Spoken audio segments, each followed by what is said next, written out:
নমস্কার বন্ধুরা, পেট পুজো অফিসিয়ালে তোমাদের সবাইকে স্বাগত। শীতকাল মানে লেপ মুড়ি দিয়ে জুবুথুবু হয়ে শুয়ে থাকা। শীতকাল মানে ঠান্ডা ঠান্ডা এক গ্লাস খেজুরের রস। শীতকাল মানে নানান রকম পিঠে খাওয়ার সময়। আর এই পিঠের মধ্যে অন্যতম পিঠে হলো ভেজানো পিঠে।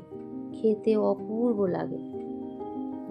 অনেকে এই পিঠেটাকে চিতই পিঠেও বলে, অনেকে আবার আঁকড়ি পিঠেও বলে।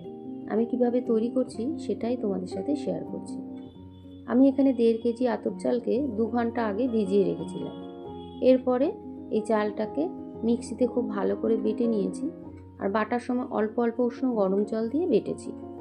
এরপরে ব্যাটারটা আমার একটু ঘন মনে হয়েছে, সেই জন্য অল্প অল্প উষ্ণ গরম জল দিয়ে ব্যাটারটাকে খুব ভালো করে ফেটাবো। আর ফেটানোর সময় আমি 1 চামচ নুনও দিয়ে দিয়েছি। যত ভালো ফেটানো হবে পিঠে কিন্তু তত ভালো হবে, সফট হবে আর অসংখ্য ছিদ্রযুক্ত হবে। যত ছিদ্রযুক্ত হবে পিঠে কিন্তু তত ভালো হবে। আর ব্যাটারটা ঠিক এইরকম হবে, খুব ঘনও হবে না, খুব পাতলাও হবে না।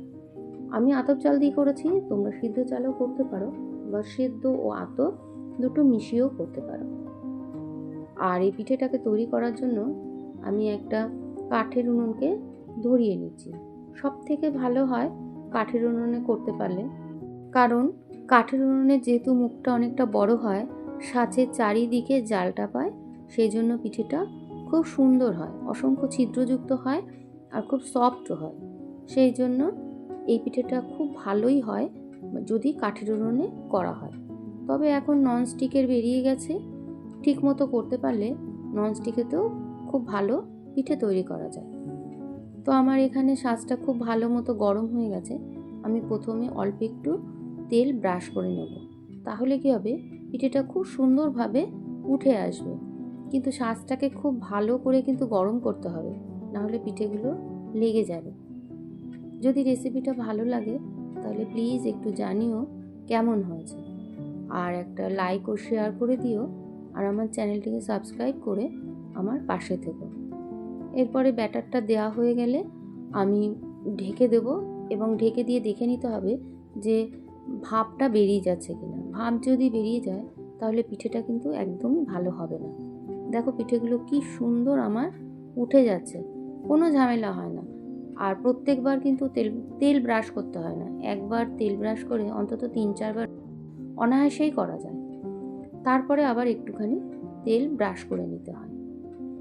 এইভাবে আমি সমস্ত পিঠেগুলো তৈরি করে নেব। প্রথম আমি জানো তো উনুন এই ছাদে ইট বিছিয়ে কিন্তু পিঠে তৈরি করতাম, অনেক পিঠে তৈরি করতাম। আমাদের ননদ টনদরা সবাই খেত এই পিঠে, সবাই প্রত্যেকে এই পিঠেটা খেতে খুব ভালোবাসে, এত সুন্দর হয়। তো এখন আর ইট বিছিয়ে করি না।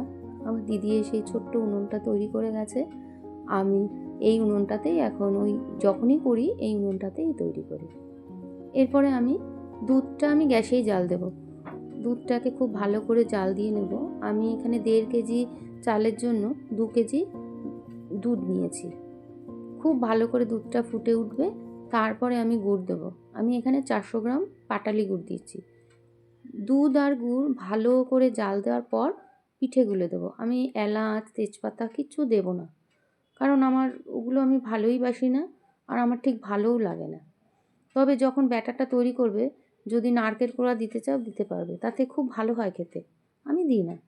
দিয়ে এরপরে পিঠেগুলো দিয়ে একটুখানি একটা ফুট উঠবে তখন ঢেকে রেখে দেবো। 1 ঘন্টার মধ্যে সব দুধটা পিঠেতে টেনে নেবে আর একদম সফট তুলতুলে নরম হয়ে যাবে, আর খেতে অসম্ভব সুন্দর লাগে। রেসিপিটা কেমন লাগলো একটু জানিও। ভালো লাগলে একটা লাইক আর শেয়ার করে দিও, আর আমার চ্যানেলটিকে সাবস্ক্রাইব করে আমার পাশে থেকো। সবাই ভালো থেকো, সুস্থ থেকো।